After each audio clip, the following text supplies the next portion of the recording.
volunteers annually contribute over 10,000 hours to meet the housing needs of our community. That may sound like we've got plenty of help, but that's never the case. There's always more that can be done. In May, we'll be breaking ground on a very exciting project that we call Kendra. We've invited a young and promising architect, Ben Wolk, to talk to you this morning about his involvement with Benton Habitat and our upcoming project.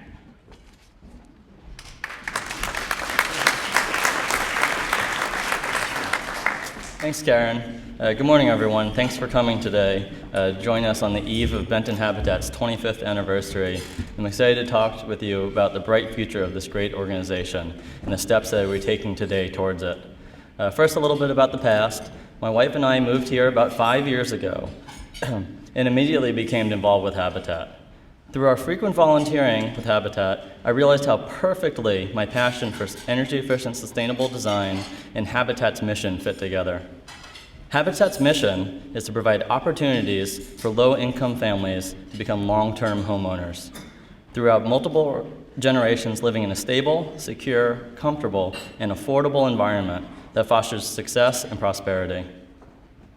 I saw that Benton Habitat had a unique opportunity to take a leap forward by building a home that meets the German standard called Passive House, or Passive House for us Americans. Not to be confused with passive solar, which is different and not a standard, and mostly focuses on heating a house by just the sun. In contrast, Passive House standard focuses on the comfort of the building inhabitants by ensuring that the home remains at a stable temperature and that minimal energy is required to heat and cool the building. This occurs through the use of super insulation, proper solar orientation, and a strong attention to detail to achieve an airtight, leak-free building. Benton Habitat already constructs its houses with a strong attention to detail, so we only needed to add the other two ingredients to meet the standard. Kendra, our pilot habitat passive house, which you see there, and which we just got the final approval for permits yesterday, that's great, will use about 70% less energy than a standard Oregon home. This not only reduces the carbon footprint, it also lowers the energy cost for the family drastically. Since 30% of the operating cost for a house is energy use, reducing these costs by such a significant margin, or even eliminating them through the use of solar panels, goes a really long way to strengthening Habitat's mission of building community through promoting long-term sustainable homeownership. One thing I really love about Passive House and why it's a perfect fit for Habitat is that it focuses on the well-being of both the greater environment as well as the family living in the home.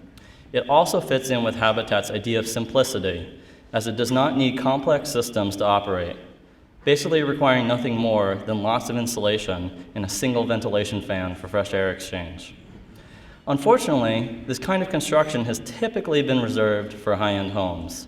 I am proud to say that Zoetic Architecture and Habitat are working together to reverse this trend and show that sustainable design can and should be accessible for all homeowners.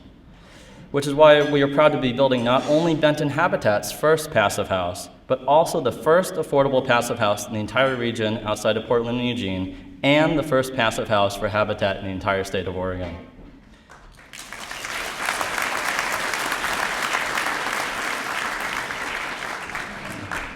We're planning on using Kendra as a model for our future Benton Habitat homes and taking the lessons that we learned from this project and applying them to all our future construction practices. Hopefully, we can present this project to other Habitat chapters throughout the country and guide them in building their own successful passive homes with their homeowner families.